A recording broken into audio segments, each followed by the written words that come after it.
best form of advertising is word of mouth. So she says we're live. I'm not sure if we're live. My name is Logan Graff. I'm here with my main man, Aaron Johnson, team lead at Crest Exteriors. And today we're going to talk a little bit about how we get referrals. Since we all know the best form of advertising is word of mouth.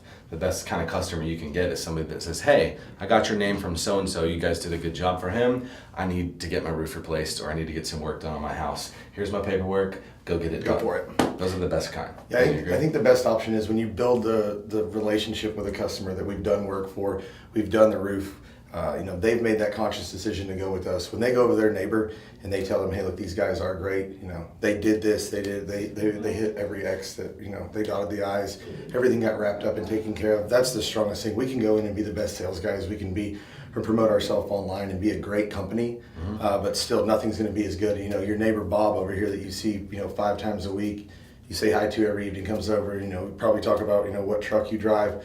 Bob's what cool. we're having He's got for a dinner. really cool car. Yeah, definitely. But speaking with Bob, it's that appreciation for the work that we did do is still going to be countless over. No matter how good the Google reviews are, the Better Business Bureau, anybody can do that, and it takes us out of being the guy knocking on the door to the person that gets to come over and help you because you asked us for assistance based on the referral and based on the quality of work that we do provide. Sure. And when you make a customer feel comfortable in doing business with you and you make the experience good, that's when they're going to tell people about it. Obviously, if there's a bad experience, they're going to tell people also. But when there's a good experience and their neighbors trust them because they know them, they don't necessarily know us, and they give us a good referral, those customers are usually easier to deal with as well.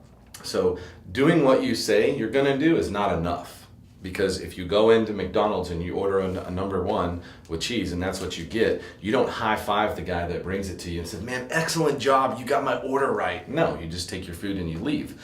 Same way with a customer in our business. If you say you're going to do X, Y, and Z, and that's all you do, they're not going to be jumping for joy saying, way to go, man, you did everything you said you were going to do, even though there's a stereotype in contracting about that. So what we try to encourage our guys to do is something a little more, something to exceed their expectations, something to make them feel like, dang, these guys went over and above. Give me that Big Mac and then give me a free cookie in the bag, and then we're talking. Now you get a high five. Or them hot apple pies that dude from Philadelphia likes. Doing something over and above, and we're not talking about giving away upgrades or giving them money or anything like that, but simple things that can help you. Send flowers when Paul's daughter was born. Let's send flowers to the family once they got home.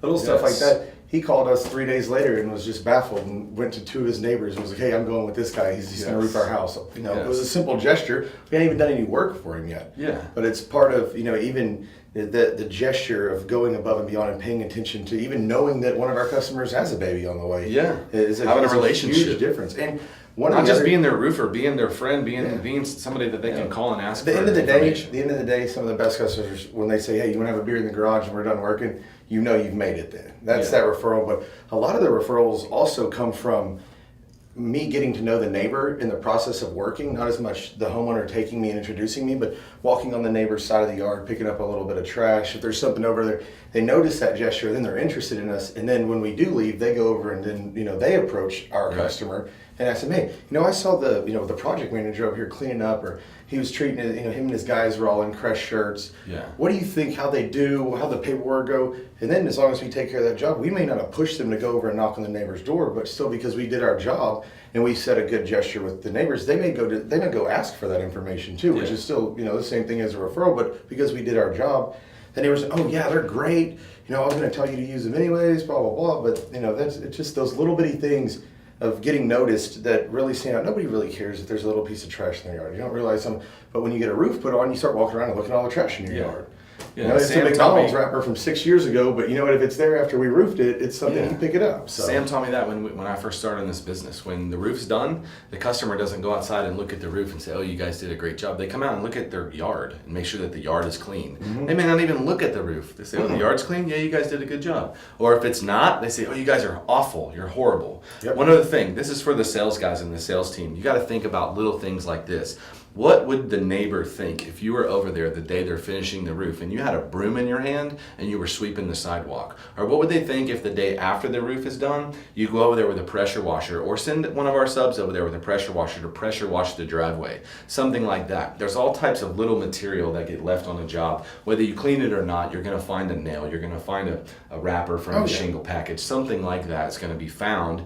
But if you're out there making an effort to show the customer, hey, I'm here to make sure this job's cleaned up, and that turns into a referral for you, take that hour worth of work, even though it's hot outside and you don't like to sweep, or maybe you're not good at bending over and picking up trash, that hour of your time spent to clean that place up, and it leads to a referral. What does that mean when you get another customer? Well, I know what it means. It means a commission check. But you're also still climbing that ladder, because that new customer now, if you do your job with them, that's another referral. So that one piece of trash, even though you may find somebody that's bad at bending over and picking up trash, my back. You can live months off of that one piece of trash. You pick that up, they give you a referral. The next person do the same thing, referral. It snowballs, and then guess what happens next year? All 5 of those people call you back, and they all give you referrals. Yes. So keep that in mind. Successful in this business. Do the right thing. Take care of your customers. Don't just treat them like a number. Treat them like one of your friends. Act as if it was your own mother's house that you're roofing. How would it look when it's done? Or act as if it's your own house. How would you want it to look when it's done? Because you're putting your name on there. Those customers aren't buying Crest necessarily. They're buying the project manager and the person that took the extra effort to make sure everything was clean. So don't forget it. Get out there and get those referrals. It's up to you if you want referrals. You want leads, you're calling in saying, oh, I don't have any leads, I can't do anything. Well, what happened with the last customer that you finished up with? Did you ask them? Did you go the extra mile? Tell you what, pick up the phone today and call one of your customers just out of the blue and tell them, hey, I want to come by and just do a warranty check. It's been 3 months since we did your roof. Part of our follow-up process is just to come by and make sure everything looks good, etc. Let's say, yeah, sure, go ahead and do it. It gives you another opportunity to exceed your customers' expectations. Do it. Doing what you say you're going to do is not enough.